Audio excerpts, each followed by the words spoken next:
est-ce qu'on n'est pas en train de nous mener en bateau avec cette histoire de virus? Et l'idée d'ailleurs, je remercie Denis Rancourt pour ça, c'est lui qui m'a motivé à lire Virus Mania. There was no pandemic. Donc ce bouquin pour moi a été un vrai gros choc. Cette notion de virus elle-même est problématique. Voir la maladie de cette façon-là, ça permet de ne pas se poser de questions, de ne pas se poser les bonnes questions en tout cas. Et c'est là que j'ai compris que c'était un piège dans lequel s'était enfermée une grande partie de la résistance. Et c'est pour ça que j'ai envie qu'on en parle plus de ce sujet, parce que il est fondamental. Alors même si on ne peut pas avoir des certitudes absolues sur les mécanismes, comment ça se passe, etc., ce qu'on peut dire, c'est que ce qu'on a appelé Covid, ça n'a rien à voir avec un virus. Ça n'est pas le sujet. Focaliser sur la pandémie de Covid, c'est nourrir le récit dominant de il s'est passé quelque chose de très grave, il fallait soigner les gens, ils l'ont mal fait, ils sont pas compétents, etc. C'est pas ça. C'est un coup politique, c'est un coup d'État, ça n'a rien à voir avec la santé, ça n'a rien à voir avec un virus. Autrement, on se fourvoie complètement et puis on devient l'opposition préférée des autorités, j'ai envie de dire, dans ce discours-là. Il y a tout un tas de résistants pour qui c'est beaucoup trop loin, ils veulent pas en entendre parler, ouais. Il y a bien eu un Covid, il y a bien eu un virus. Voire même, ça discréditerait la résistance que de parler de ça. Et ça, c'est le deuxième niveau, c'est-à-dire qu'il y a tout un tas de résistants, même de médias résistants, qui refusent d'en parler parce qu'ils veulent pas discréditer la résistance en disant ça va trop loin, ça les gens n'y adhéreront pas. C'est-à-dire qu'ils portent des limites à la vérité. Et la vérité devient, non, c'est plutôt l'acceptabilité qui compte. On a quand même beaucoup de groupes de résistants qui se sont plaints que les gouvernements fassent un consensus et parlent d'un consensus scientifique et qu'il fallait démonter ça parce qu'il a fallu discuter. Mais il y a un gros groupe de résistants qui a décidé qu'on allait faire un consensus de la version alternative c'est ça. Qui est la bioweapon inventée en Chine. Alors, le fameux virus extrêmement tueur mais asymptomatique quand même. C'est ça. On n'arrive pas à voir qu'il s'est passé quelque chose, mais quand même. Mais quand même.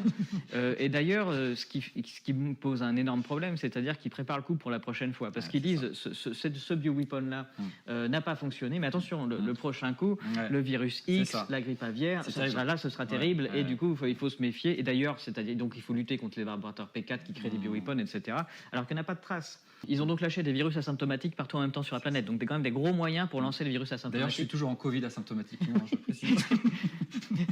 Tout à fait. Mais ça, c'est presque un de nos plus gros freins, je trouve. C'est-à-dire que la résistance se met finalement...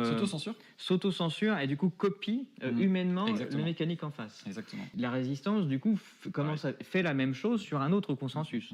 Ce qui finalement annule complètement toute recherche de vérité une fois qu'on s'est plus ou moins mis d'accord de manière démocratique, je ne sais pas trop comment d'ailleurs, pas trop démocratique d'ailleurs, sur une version alternative à laquelle il faut adhérer de manière définitive. Alors après, moi je trouve aussi que derrière tout ça, il y a une démarche personnelle de recherche de vérité qui prend un certain temps. Ça demande des remises en question, ça peut demander des lectures, de regarder des vidéos, se poser, accepter qu'on s'est planté et qu'on a dit des bêtises et que c'est pas grave.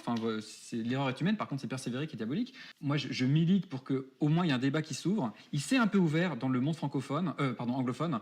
En francophonie un peu moins. On commence doucement, tranquillement. Mon objectif en tout cas c'est de semer quelques graines et voir. Il y a des gens chez qui le terrain est complètement stérile donc il va rien se passer. Mais chez d'autres je pense que ça va pousser de plus en plus. Oui, et puis on n'est pas réfractaire aussi au fait que quelqu'un nous finisse par nous montrer scientifiquement qu'il a prouvé quelque chose et qu'on a tort. Bien sûr. D'ailleurs, on n'a pas tort, puisque dans le sens où on dit juste qu'il n'y a rien qui a été prouvé correctement, on ne dit pas que les virus n'existent pas. D'ailleurs, on ne peut pas le dire. On ne peut pas le dire scientifiquement.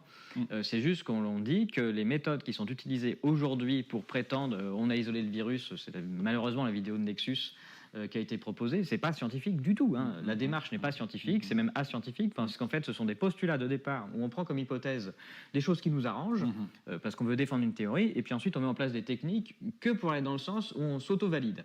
Et on met pas d'expérience de contrôle, on prétend avoir vu des trucs sans jamais avoir prouvé ce que c'était vraiment. Ce sont des expériences de plus en plus complexes, parce que comme il n'y a rien qui marche, de manière naturelle et simple. Parce que normalement, la base de la science, normalement en science, on doit mettre en place des expériences simples et reproductibles pour que chacun puisse les faire, et ça doit marcher. Là, ça marche pas. Donc on fait des choses de plus en plus compliquées avec des techniques de plus en plus complexes pour uniquement s'auto-valider en permanence. Donc c'est pas une démarche scientifique. Et quelque part, ça noie le poisson aussi, parce que comme personne n'y comprend plus rien, on est obligé de faire confiance à la personne avec sa blouse blanche ou son t-shirt, je sais plus sa quoi. Barbe et ses cheveux longs.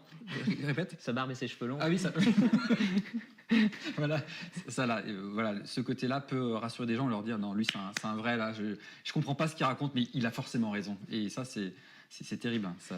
Oui, et puis tout le monde peut avoir raison sur une certaine partie, c'est-à-dire avoir dit qu'il y avait quand même une panique organisée, bien sûr. qu'il y a Big Bon, Pharma qui là-dessus, s'en fout plein les poches. Bien sûr. Là, on est tous d'accord, mais on a le droit d'être aussi en désaccord d'un point de vue scientifique, statistique, même sur la manière d'appliquer la science aussi, les conclusions qu'on peut en tirer. La physique, la chimie qui est utilisée, l'algorithmie aussi. Enfin, on a le droit d'être critique sur tous les aspects. Normalement, c'est que comme ça qu'on progresse. Ouais. Je pense qu'il y a beaucoup de gens qui se contentent de ce récit alternatif qui plaît complètement aux autorités et qui est très problématique parce qu'il va nous foutre dedans à la prochaine pandémie. Là, c'est clair. Hein.